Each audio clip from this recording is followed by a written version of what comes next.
Welcome back to another episode of the Vet Worthwhile podcast. I am James Yost, partner and wealth advisor at Signature FD, and I'm joined as always by my co-host Travis York, owner of 3-1 Advisors. Travis, how are you? I'm doing great today, James. How about yourself? I'm doing well.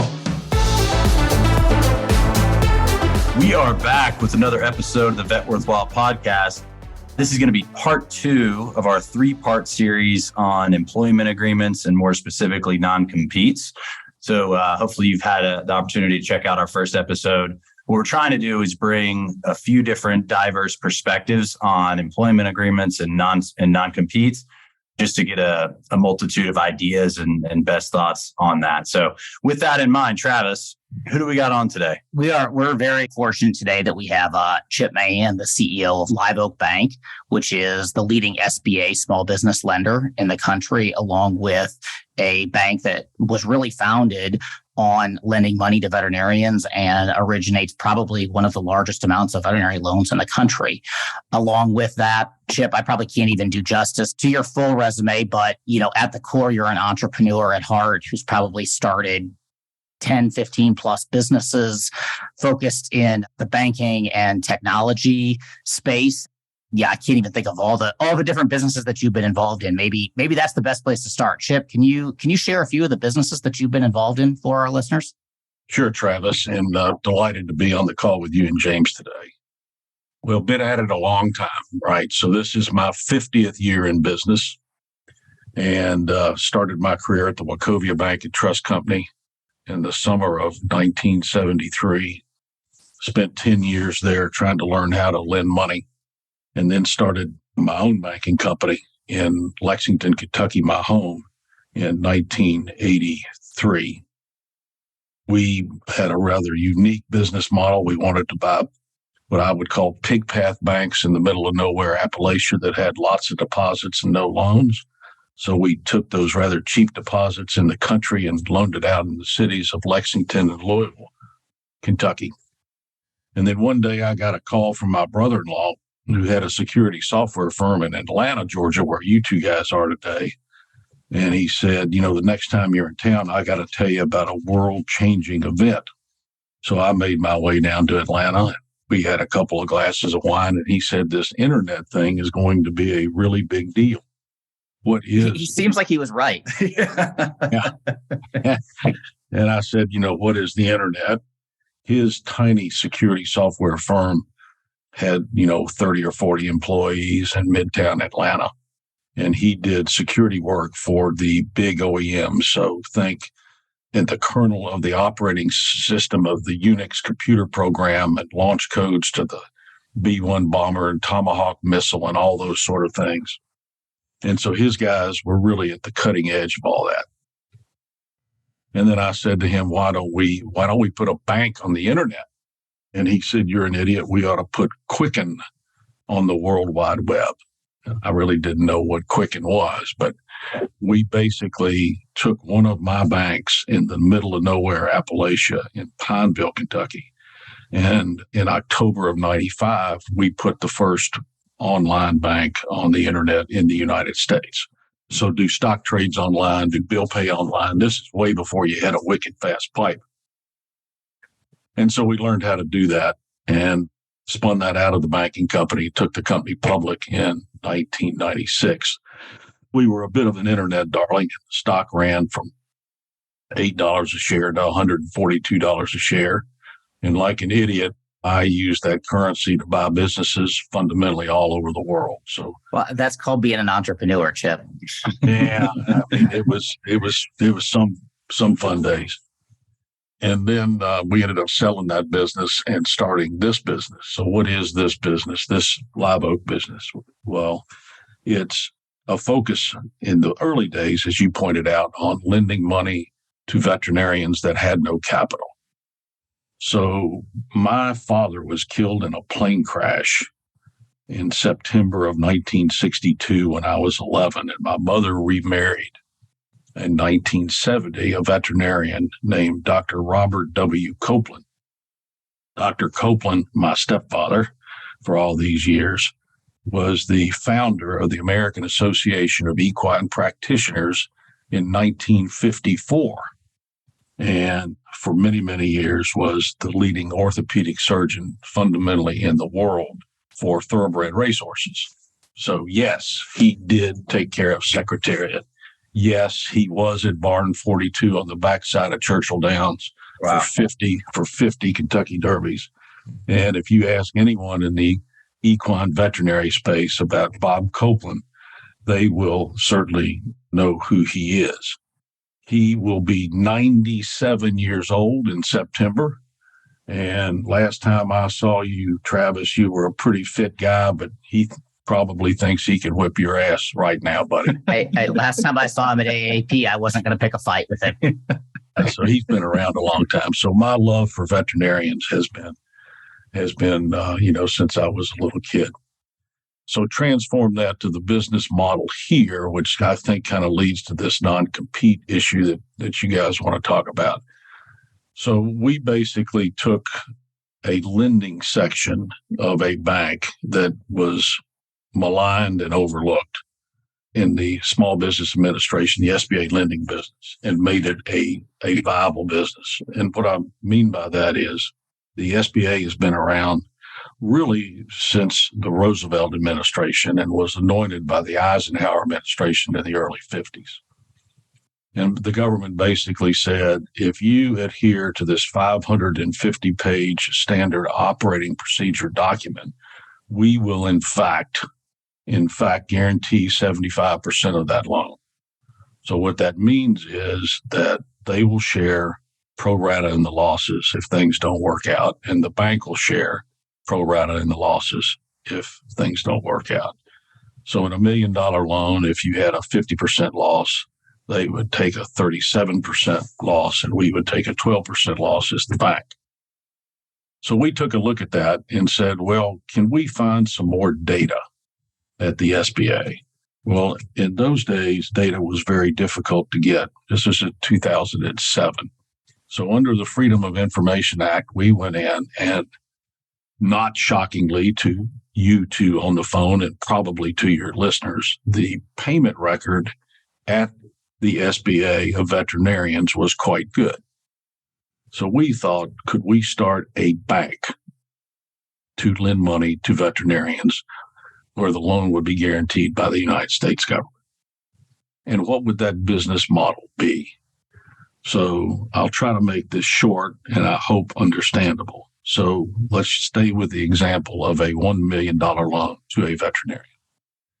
So 75% of that loan is guaranteed by the United States government, and there is a very active secondary market for that piece of paper. So we became a paper factory, gathering some 100+ documents on each loan required by the federal government, and sold that 75% piece, usually for a 10% premium. So we stuck $75,000 in our pocket, and that left us $250,000 in an unguaranteed loan to a veterinarian. But because the veterinarian payment record was exactly as I described a minute ago, very good, translate very good to the actual figures. So the debt service coverage ratio, the cushion, if you will, of the veterinarian to make payments on that loan was over 2-to-1. So they had a lovely cushion relative to making their loan payments. And their credit score was always about in the 750 range. So because that was a very, very good loan, we were able to sell that loan to another bank, not at a profit, but at what we call in our business par. So that left us with a $100,000 loan on our books as a bank, for which we needed to keep only $10,000 of capital. So back to the beginning, we sold the 750, had a profit of 75,000. We're able to generate, according to the U.S. government, a servicing fee of 7.5% of 1%. So that's $7,500. So if you're imagining the only loan that we kept on our books was $100,000, and let's just say it was a prime rate loan. So now we're getting prime plus 7.5 on that particular loan. So when you put all that data in a pot and stir it, you end up creating a situation where the bank could have an extraordinary return on capital. What is extraordinary? Most banks make about 10% on capital. We were able to make at least 3 times that. That leads me to the business model and the question at hand, right? So if in fact you have a great business model, and if in fact you have 3 legs to the stool of business, which every business has, leg number 1 are your folks, leg number 2 are your customers, and leg number 3 are your shareholders. So if you have an extraordinary business model, what we basically said is this is incredibly simple. We're going to do everything we can to spoil our employees every day in every way. So what do I mean by that? Well, 6% 401k match, check that box. Pay 100% of everybody's health care, check that box. So let's stay with healthcare for a minute. The hardest loan, and Travis knows this quite well, in a bank is to close a loan. So our 72 closers closing $4.5 billion of loans a year are trying to close 15 loans at once, each with 150 documents. Well, maybe you need a break. So we said in the early days, we're going to pay $60 a session 3 times a week for everybody in the bank to have a personal trainer. Trying to get across, you are important to me. You are important to us, not necessarily me in my position, but we're all in this together because we had the profits to go do that. Then we went an extra mile and basically said to our board, don't be a greedy bastard. If in fact you're going to make 30% on capital, and if in fact a normal commercial bank makes 10, why don't we give 25 cents of every dollar above a 10% return on capital to our folks? And we did. And sometimes that bonus was 30%, and a couple of times it was over 50%. Wow. How do you think that relates if we have a veterinarian who owns a veterinary hospital? How would you tie that back to if you were giving guidance to one of your borrowers that is building a successful business, how do you think that relates to their employees and their team? Well, let me just get back to that because I want to finish the 3-legged stool. So we're going to do all that for our folks, right? What do we want in return? And we tell them only one thing, to treat every customer like the only customer in the bank. Did you, when you put your head on the pillow at night, did you do everything for that client? And our thesis was, if we take care of our folks and if we take care of our customers and give them better service than any bank in the land, then the shareholders are going to be just fine. And that's worked pretty well for 15 years. So back to your question. The last time I talked to Dr. Glenn Hofstas, who's been on our board for these past 15 years, the former dean of the Ohio State Veterinary College, the former dean of the University of Florida Veterinary College, it seems to me that we have a mismatch in the number of veterinarians and the number of companion animals. Like, is that still true out there, Travis, that the business is booming in COVID and there are more companion animals that have ever been out there per veterinarian that's available to help them? There is absolutely still a shortage of veterinarians. It has loosened up a little bit since COVID, but I think, I was just on a call with several people this morning, and, the real problem is finding veterinarians to service the demands of the clients. So, I think, and, you've been here before. I think it is the place of business that you create. It's the culture you create. It's the business model you create. And a piece of paper should have nothing to do with whether you stay or go. I've never believed in non-compete agreements. I've always said if someone doesn't want to work at our bank or any of the other businesses that I've run, I wish you very well.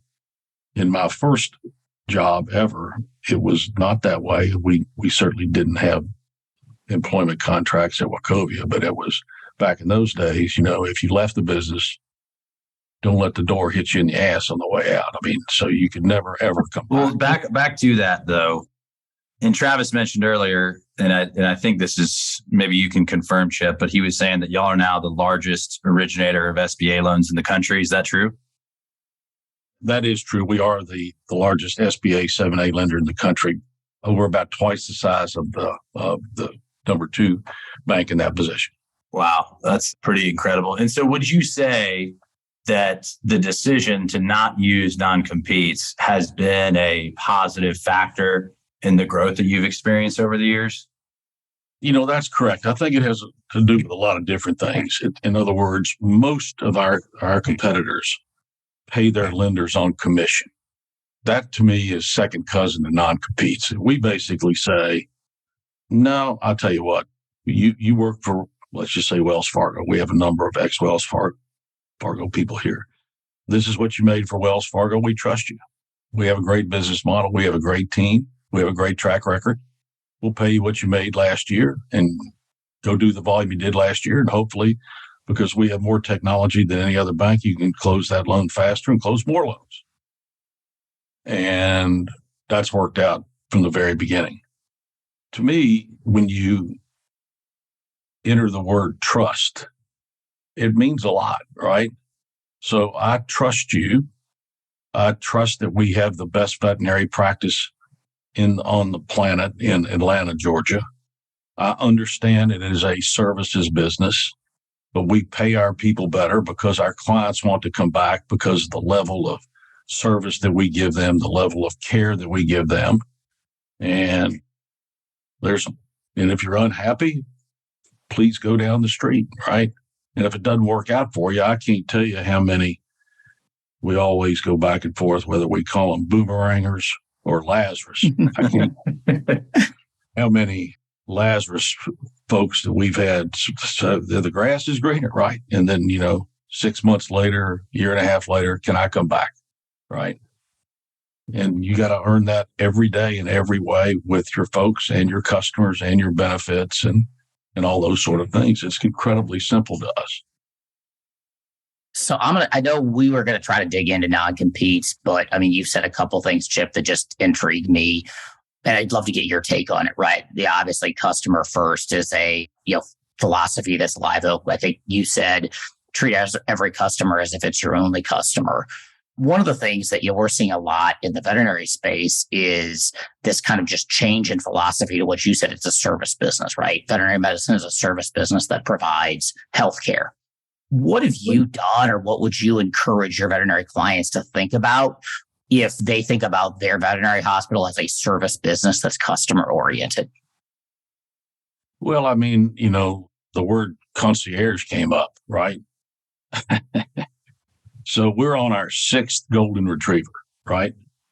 And to say that we would do anything for that animal would be a complete understatement, right?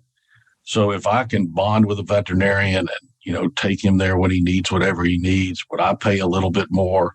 Do I actually want to sit in the waiting room for an hour? No, right? It just gets back to service, right? Yeah. If you can do what you need to do for the companion animal in this case, right?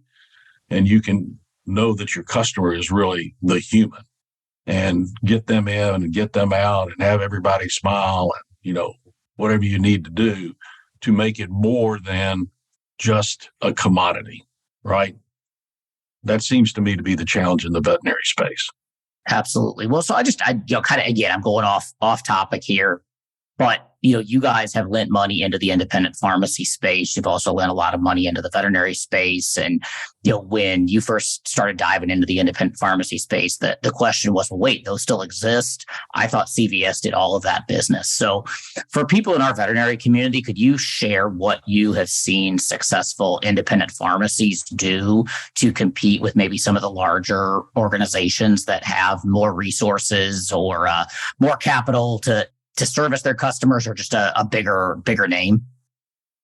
Well, just on that space, there are 23,000 independent pharmacies in this country. And all 23,000 have a relationship of one of 3 companies to buy their drugs from. AmerisourceBergen, McKesson, and Cardinal Health in Dublin, Ohio. Interesting. AmerisourceBergen owns MWI, which is one of the largest veterinary distributors. So there you have it. But again, it gets a little bit back to technology and service there, right? Because that industry is being attacked in every way, from internet servicing to huge competitors. And they need to sprinkle a little technology in their relationship with the people that are giving them the drugs with the service. I do business with Medical Center Pharmacy here in Wilmington, North Carolina, and they deliver drugs to my house. Walgreens is not going to do that, right? So those 23,000 pharmacies have a service niche that they've had since the beginning of time. I mean, as you know, we used to do business with a trade association that was founded in 1847. So I just think as the world seeks more technology and more of a commodity, service does matter. And it certainly matters when you've got a companion animal that's part of the family. Getting back to the veterinary side and specifically kind of leaning back into the non-compete stuff. I mean, obviously it's been a seemingly good decision from your perspective to lay off that, focus on your people and your benefits and just having a good culture. How would you advise a hospital owner who currently has non-competes and uses them? Like, how do you advise them on what the transition should look like? And like, are there steps they need to take prior to, or, do you rip the Band-Aid off? Like, where would you go in that case? Well, it seems to me that the world is headed that way. Unfortunately, and all this is a matter of public information. We were, Travis knows a lot of this, we were involved in a Department of Justice inquiry of what they call a no-poach situation. So two businesses cannot have an understanding that I won't hire your folks if you won't hire my folks. That is a law that was fundamentally passed in 2016.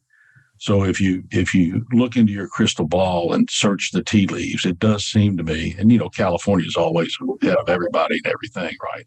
I don't think employment agreements have been enforceable in California forever. So again, I will always get back to the core of the business. Do you have a good business model? Can you make money?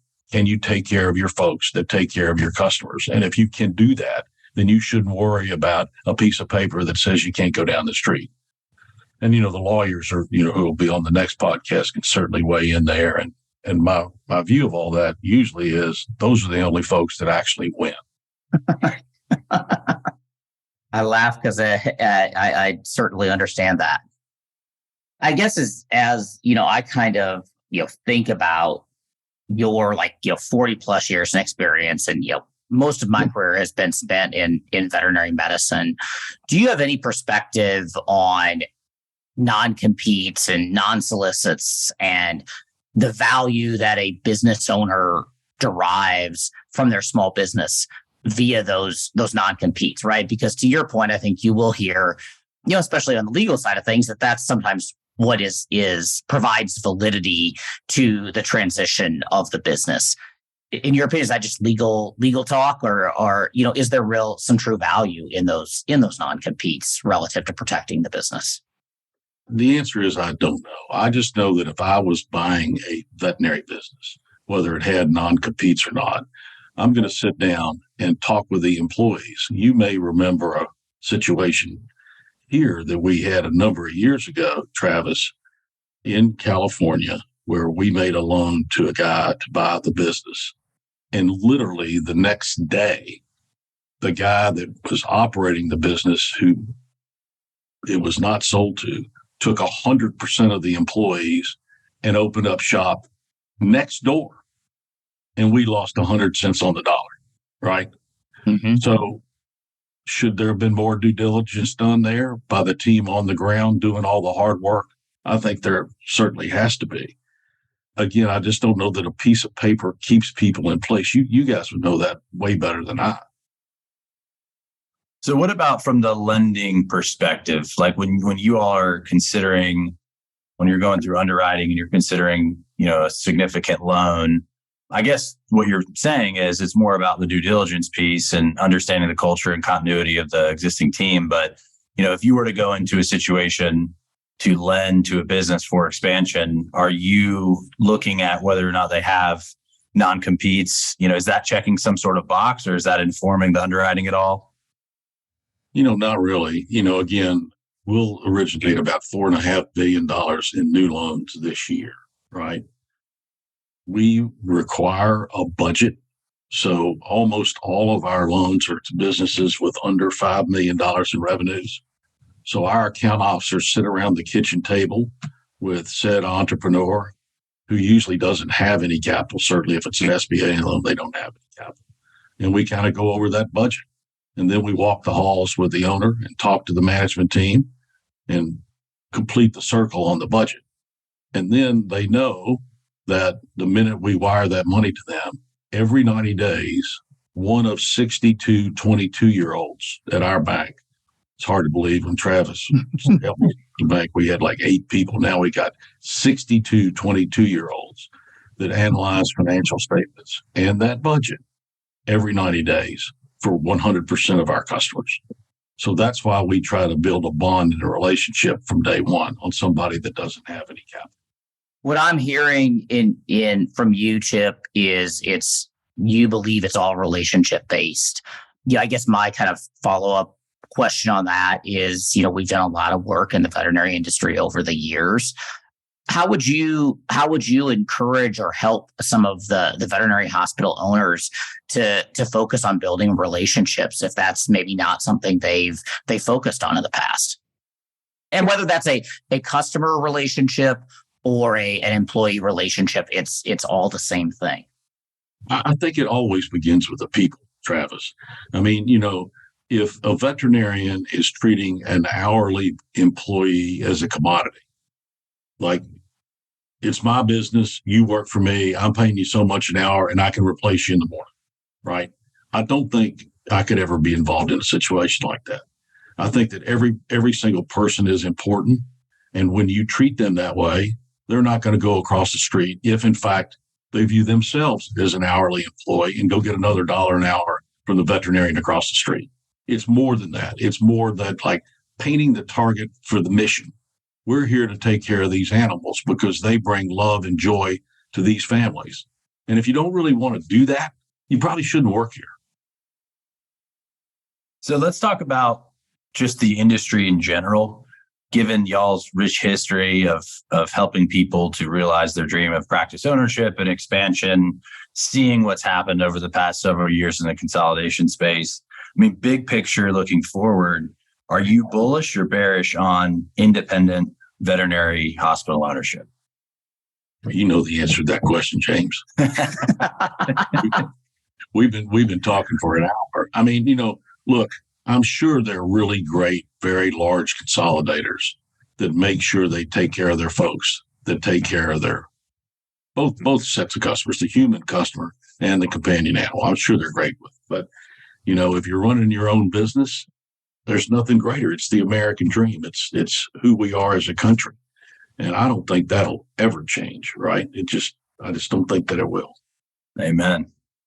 I'm glad to hear that and super, super, super excited and encouraged. And, I don't know if you kind of see, Chip, how some of the capital that you guys put into the market is impacting that and creating opportunities in veterinary medicine. I think we hear sometimes, the notion that there's not access to capital to, inspire that American dream.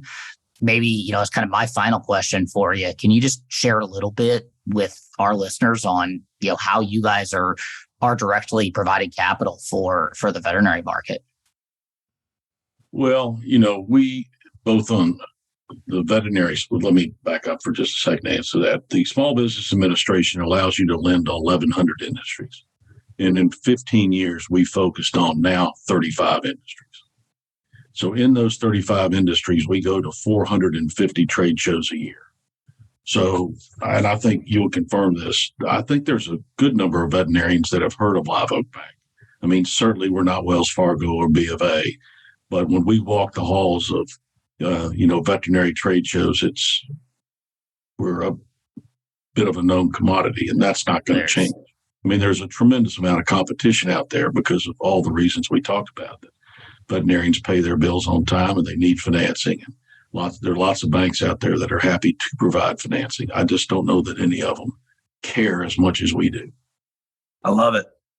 Chip, before we wrap up, I feel like it would be foolish of us while we have you not to touch on just kind of the banking environment of late. And for our listeners, it's May 2nd over the weekend, or I guess early Monday morning. It looks like JP Morgan stepped in to acquire First Republic. So there's been some chop with Silicon Valley Bank, Signature Bank, First Republic, and a few others not as closely connected to that situation. But for me, as somebody who works with a lot of small business owners and someone who's obviously vested in the long-term success of our economy, I mean, to me, one of my concerns is an increase in regulation, the slowdown in small banks and regional banks in how they're going to go out and produce loans and to, harbor entrepreneurship. So that's kind of the worry from my perspective. What are, big picture thoughts, anything you think you can add to provide some value to our listeners? So I'm sure vested in this same conversation. Well, this situation was 100%, 1000% totally unpredictable. Jim Herbert is the founder of First Republic Bank and a very good friend of mine. And what happened to this Jimmy Stewart-like Wonderful Life, the movie about Christmas time, and having a run on these banks is incredible. So the average bank in this country has 44% of their deposits that are above the FDIC $250,000 deposit limit. Our bank was 18%. And in 24 hours, we decided to have 3 times the amount of uninsured deposits in American legal tender in our bank to make sure that if any customers wanted their money back that were not insured, we would be able to do that. So that was not a challenge for us. But any bank that has a large concentration of depositors with a lot of money, let's just stay with First Republic, because, that's what they did. They basically focused on wealthy individuals or up-and-coming wealthy individuals that needed a mortgage loan in exchange for their deposits, and built one heck of a business, one of the most respected banks in the United States. I think what is changing very, very rapidly will be an interesting situation that we'll have to do, as you mentioned, the regulatory situation and the profit margin situation. So banks typically gather deposits from the butcher, the baker, the candlestick maker, and then usually in a geographic area, lend money to the same. A lot of commercial real estate loans, right? Well, if you look at the core deposit pricing of all the large banks, they pay for a savings or a money market account today like 1 or 2 basis points, or maybe 10.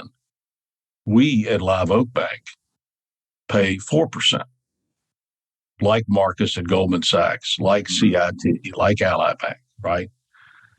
Because we have a different business model and we don't have the cost of branches, tellers, and CSRs. So why would you, the consumer, leave your money at a bank that won't pay you a market rate? Well, those bigger banks that have an infrastructure cost of all those branches are highly reluctant to reprice their entire book of savings or money market accounts, right? I think that's changing.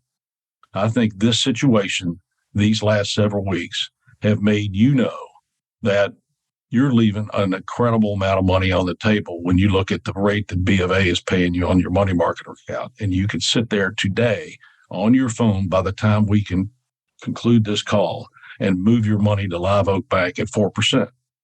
The technology is now changing. It's not and we've been involved in a lot of this at Live Oak Bank. It's not the 40-year-old systems that run the core processing systems of these large banks. You have the ability to move money almost instantly. So that will affect the margins of the business. That will affect the profits of the business. That will affect the way the regulators look at the business. and that will affect the bank's ability to lend money. So we'll see how this plays out, but it could be a seminal moment in our industry. And I think banks like ours are much better attuned to handle that in that we don't have that infrastructure that others have. So that was way too much here at the end, but I hope I answered your question. No, you did. And it's fascinating to me as a small business owner, participant in the small business activity, just seeing how the federal government has, with the way that they've responded and with what they've been doing, more or less pushing capital to these large banks, which historically have been the ones who have paid significant fines, have done a lot of things that are very questionable. I mean, to the tunes of tens of billions of dollars, where most regional banks are able to kind of avoid that and take better care of their customers. So I do think it's going to be interesting to see how it all pans out. Maybe we'll have you back on in 12 months and see where the world is. Hopefully we're in a good place, but I think there's definitely a lot of confusion out there. So just to kind of summarize to me, and Travis, you may feel differently, but I think we're on the same page here. Just listening to you, Chip, one has been fantastic. So seriously, thank you. It's an honor to have you on. But really, as a business owner, do you have a good business model? Focus on the business model. If you do have a good business model, pour into the people who deliver that business model and that value. If you can focus on those two things, ultimately the shareholders will get the benefit in completing that three legs of the stool. Is that a fair, brief summary, Chip? Yeah, you didn't need me. I mean, you just could have said that at the first, and we're going to wrap this thing up early. But yes, sir, that's exactly right. That is, probably some of the best advice that we could share. And James, thanks for making it so concise. Chip, it was a lot of fun to have you on. Obviously your goal all along in your career has been to make things better, give small business owners an opportunity. So we kind of always part with two questions, right? So a good friend of mine has a little sign that hangs in the bathroom that says everybody wants to change the world, but no one wants to change the toilet paper. So we always ask guests as they leave, do you ever sneak out of the bathroom without changing the toilet paper, or do you actually make sure you change that toilet paper roll when it runs out? Wow. I don't know really how to handle that. I mean, I just try to hire the best people, paint the target, and let them change the toilet paper. I love it, man. Well, so now I'll throw you the softball question that everybody does get to actually end with is, we do all want to change the world, make it a better place. What's your one or two sentences advice for somebody who wants to change the world and make veterinary medicine a better place? Well, this is probably not the answer that you want, but it's the answer that I have lived by, right? So if I think about business, you have to put business in perspective. So if I can touch every day my faith, my wife, my family, and those are two different things, my health and my business, then everything seemed to just go fabulously. When you get out of balance on one of those, things can go sideways. And we all know people that, particularly in business, do that. And when you lose your perspective of what really matters, the business itself must be in its proper place. Wow. I love it. Fantastic advice. Chip, thank you so much again for joining us. That's Chip Mahan, the CEO of Live Oak Bank. This has been another episode of the Vet Worthwhile podcast. Thanks for listening. We'll see you soon. Thanks, guys. Thanks again for tuning in to the Vet Worthwhile podcast. You can find us online at signaturefd.com/signatureveterinary. And then our ask would be, if you found this episode valuable, just think of one friend or colleague that you think would enjoy the content and just please share. So thanks again. We'll see you next time. Travis York is the owner of 3-in-1 Vet Advisors and a partner of Signature FD. 3-in-1 Vet Advisors is a veterinary consulting and strategic planning firm of which Signature FD has no involvement or ownership.